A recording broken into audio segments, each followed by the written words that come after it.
Sarcastically Explained, RWBY Volume 8. RWBY Volume 8 is the follow-up to RWBY Volume 7. I promise I'll only have to use this gag 2 more times. We pick up right where we left off. Salem's here and she's ready to kick ass, right? Well, no, but actually yes. Rule 1 of a siege, don't attack until it's opportune. Team Hump RWBY Jr. is regrouping at the Happy Huntress's HQ. The team is divided on what to do next. Yang's party wants to help evac all the civilians in Mantle, whereas Ruby's party wants to send a message to the world about Salem and call for help. What will they do? Which plan is better? Well, as a wise child once said, ¿Por qué no los dos? in this case, that wise child is Juan Arc, who by the way is the quiet MVP of this volume.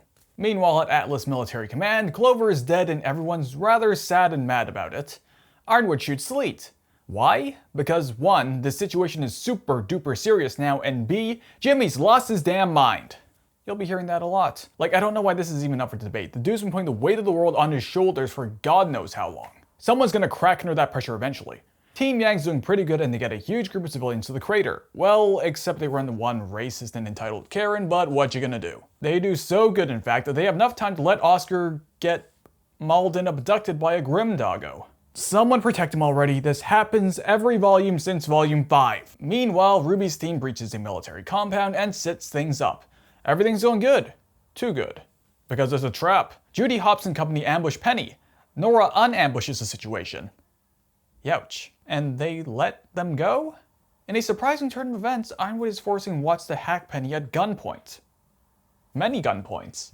This can't possibly backfire at all since Jimmy and his soldiers are obviously master coders who can see if Watts is doing some fuckery. Oscar meets Salem, and Salem greets him with all the hospitality that an angry ex-wife can. That is to say, she offers him a bag of Skittles and lets him taste the rainbow.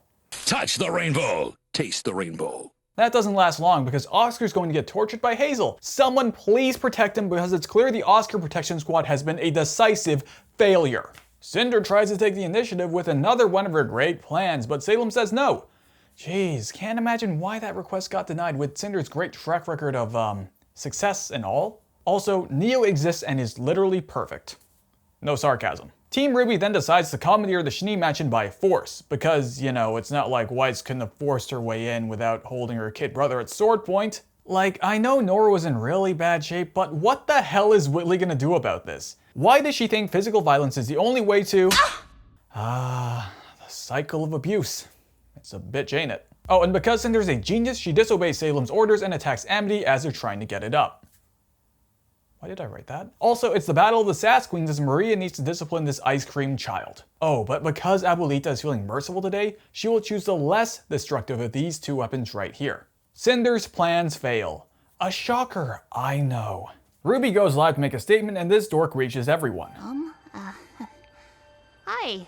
And through the power of the protagonist's speech, she convinces a lot of people about Salem, the maidens, the relics, and everything else. Oh, only an anime. Like seriously, we can't even get some people in this world to agree what shape the Earth is. It's flat, by the way. Among those who react, we see Glinda, but don't let her distract you from the fact that she's clearly consulting with the most OP character in the show. That's right, Shopkeeper for Volume 9, guys. Don't even worry about Tai, Zwei, Gira, Elia, Team Sun, any of those losers. This is gonna be a one-man army. Also, Team Yang finds the River of Rim. Ren, give it to me straight, buddy. How is it? This is bad. We then get Cinder's backstory, which is really sad for 2 reasons. 1, it's long overdue, and 2, child abuse. Is child abuse not a crime in Remnant? Like, what kind of idiot would make sure that child protection laws never get passed?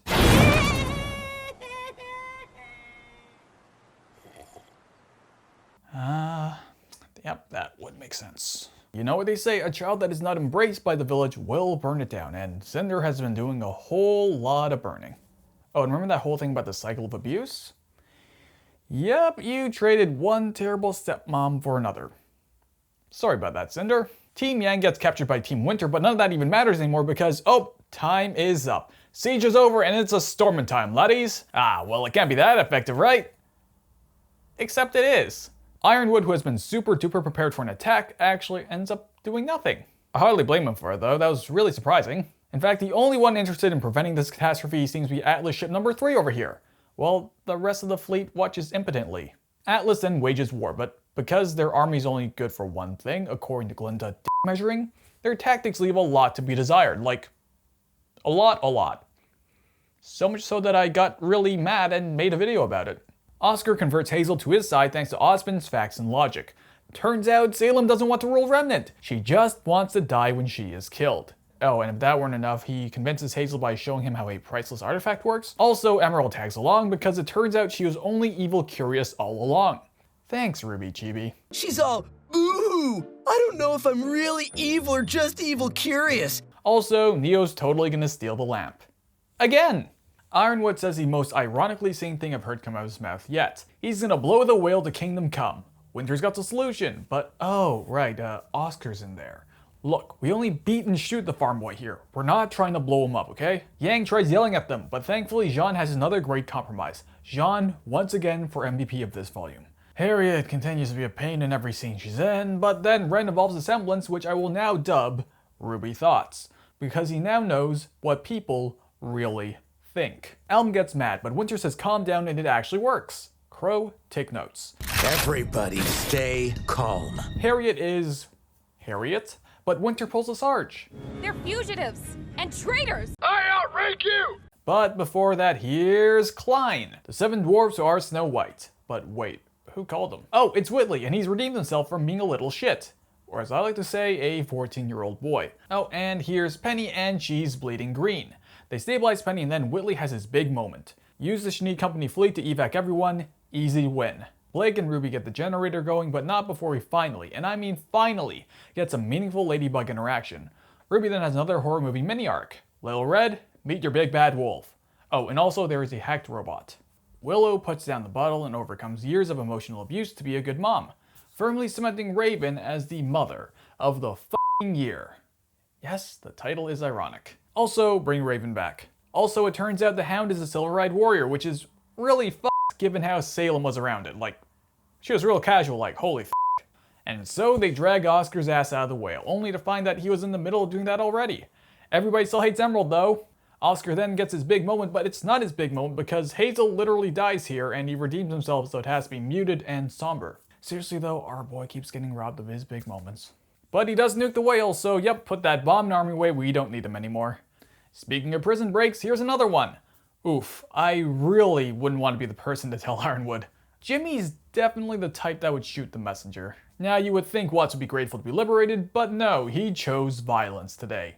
And he absolutely roasts Cinder alive. Only Arthur Watts can be dangled above certain death and still try to roast someone and come out alive. Twice.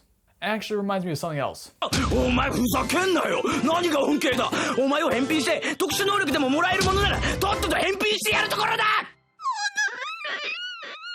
Meanwhile, Jimmy's working overtime because I guess he didn't get the memo that Salem's TKIA. Jimmy wants a Winter Maiden ASAP to enact his plan, which has one very big flaw. Salem's gonna respawn on Atlas. Did I say there's only one flaw? Yeah, there's another one. Cinder and company are still lurking out there too. Why doesn't he realize this? Well, Jimmy's lost his damn mind. Jimmy decides to shoot down the Schnee transports and holds all of Mantle hostage with a nuke. And he makes his ultimatum with the most dramatic and over-the-top lighting possible, even though he clearly doesn't have time for it. Why? Can't he just spawn Camp Salem now? No, because Jimmy's lost his damn mind.